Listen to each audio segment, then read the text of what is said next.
Hi, and welcome back to the Roncast. I'm your host, Ron Davies. We've been doing some talk around business and opportunity and struggles and strife during this whole pandemic thing. And I figured that maybe in this particular episode, it would be a good idea to lighten things. And maybe instead of shining a spotlight on the challenges, let's shine that spotlight on the opportunities. And specifically, I want to talk about the business opportunities in real estate and what's going to be that opportunity in this pandemic. I have inroads to intelligence in real estate that are excellent. As you probably know, earlier on, I was a part owner in 6 different real estate franchises. I've done quite a bit of real estate agent training and marketing. So I have some great network connections as well as in mortgage finance and in the investment space. So I want to share with you some of the intelligence that you probably can't even buy if you went out and wanted to. Right now is a time where there is still demand for residential real estate. And I can speak well on local real estate here in southeastern Ontario, but this applies pretty well everywhere. We have not yet depleted demand, even though we're in a time when we should be seeing house prices and commercial property prices even more so backsliding. We have not yet fulfilled pre-existing demand, though we almost have. So what we're going to see in the next 6 months is going to be, first of all, a glut. That is a surplus of 2 things. First, commercial property.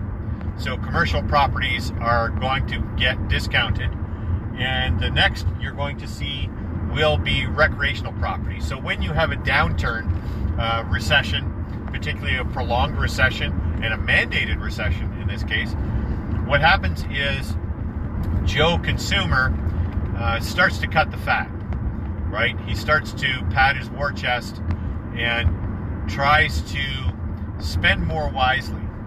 And where we are, we're near the Kawarthas, which would be our cottage area, and north of Toronto, the city of Toronto, is Muskoka. And a crappy cottage in Muskoka is about $1.2 million. A nice cottage in Muskoka is about $2.7 million.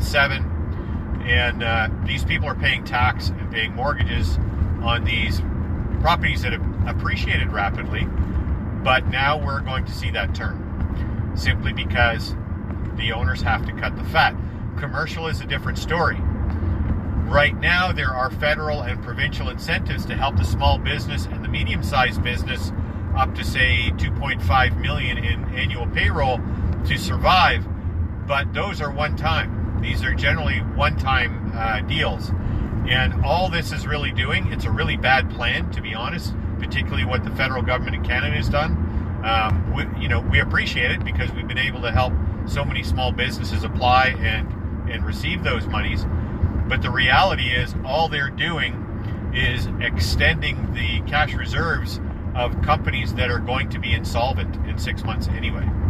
So what I'm saying is that these businesses that did not have 60 days or even 30 days of cash reserves to survive on their burn, to survive their fixed costs and their payroll, those grants and loans that the governments have provided to them have only pushed their insolvency to the right. And 2 things are going to happen. The companies are going to go insolvent anyway. In fact, the people I'm talking to are business owners, and that is their plan. So that's part of the problem. The other side of the problem is that they won't be repaying those loans. They're going to be bad debts to the bank and to the government, which just exacerbates the debt market, right? So I think the smallest loan is a $40,000 loan from the feds that you only have to repay 30 of by the end of 2021, and they forgive the other 10,000. So you're giving these companies $30,000 extra dollars for their reserves, but that takes most of these guys only another month, at most 3 months before they burn through it. And then they're insolvent anyway. And guess what happens? Now they're just in bankruptcy, so they're subject to bankruptcy debt management, which means basically they're going to pay back pennies on the dollar or maybe none at all. So that was a really bad plan on the part of the federal government. Canadian and the American federal government has a similar plan, but it's good for the small business guy because he can use that money to survive. I've even seen guys convert that into a dividend, distribute the dividend to the single shareholder, and then he used it for a down payment on another property. You know, he's going to have to explain that eventually to the tax people, but it's explainable. There's a way to do it, and it can be done. So the long and the short of it is this: these companies go insolvent.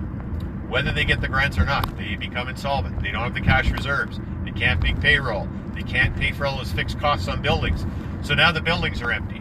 And already these guys aren't paying their rents and leases on these properties now. So it's only going to get worse. That means the landlords got to get out of the properties.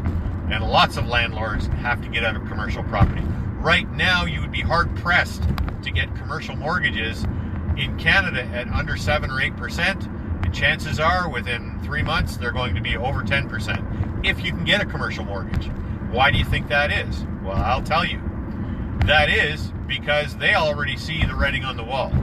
They already know that they're lending against, or could be lending against, commercial properties that are going to be discounted by between 25 and 40% over the next 6-8 months, maybe a year at the most. We don't like to lend on bad debt or bad potential debt. So all of these commercial properties are going to be spilling into the marketplace looking for buyers. At the same time, lots of recreational properties, secondary and tertiary properties, and land are also going to get dumped onto the market because people are trimming the fat, which means there's no tax revenue from those properties. It means nobody's paying the loans and debts on those properties. They're being forgiven or foreclosed. So where's the opportunity? Well, I'll tell you, the opportunity is not in buying recreational or residential property. Certainly residential would be the fastest to recover because people always have to have a place to live, but that might take 5 or 6 years. Recreational property will take that longer just to recover where it is. Commercial property, I would estimate 7 to 9. Some experts are saying as much as 10 years just to recover the loss. But there is a rose among these thorns. And the discussions I've been having with guys that are in real estate flipping and development see it as this: strip malls, shopping malls. Not for them to be malls, for them to be converted into single level multiple residences. So imagine a strip mall, right? So when you strip mall, there's the variety store and, you know, the little restaurant, all those things. The malls are going to go into foreclosure, or they're certainly going to be empty. They're going to be mostly empty to where they're not profitable, and the landlord wants out of them, and he's going to get out of it at a discount. Then you can develop it. If it was an 8-unit or a 10-unit strip mall, you can easily convert that into either a 5 or maybe a 6-unit residence. Put in floor heating, get rid of the junky old heating that's in there. You've already got parking because it's a strip mall, and you just dolly them up into residences. 2-bedroom, 3-bedroom, all on one level residences, ideal for an aging population that is now short on cash. It's a perfect conversion. Same thing, a little bit more jacked up in costs, would be smaller malls in suburban areas, because those too are going to get foreclosed. Those too are going to become insolvent, and they will be discount purchase opportunities.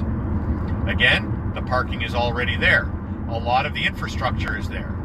So they can definitely be converted into residences, maybe even residences above commercial interests, so that you have a captive population shopping there. So these are just a couple of ideas on real estate, but you guys who are thinking right now, oh boy, I can't wait until these properties drop so that I can buy them and make my money back, you're going to be waiting between 6 and 10 years just to recover the difference, just to get that discount back. So this provides you with another opportunity, another inroad where you could see a turnaround in 1 or 2 years.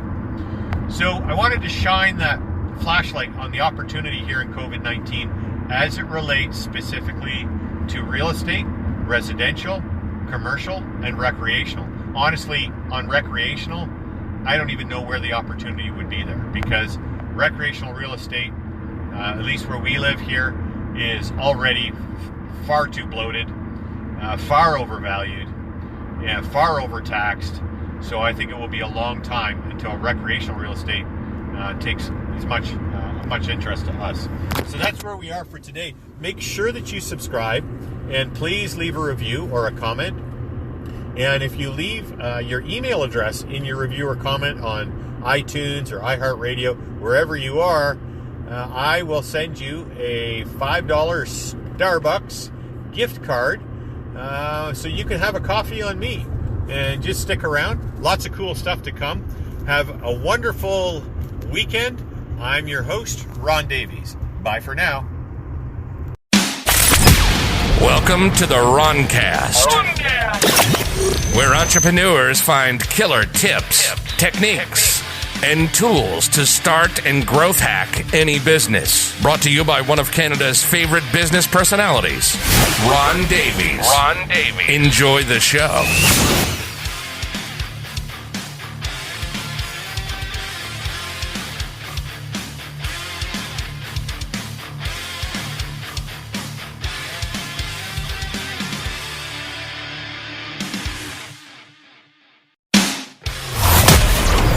That's it for this episode of the Roncast. Be sure to subscribe and tune in again for killer tips, techniques, and tools to growth hack any business.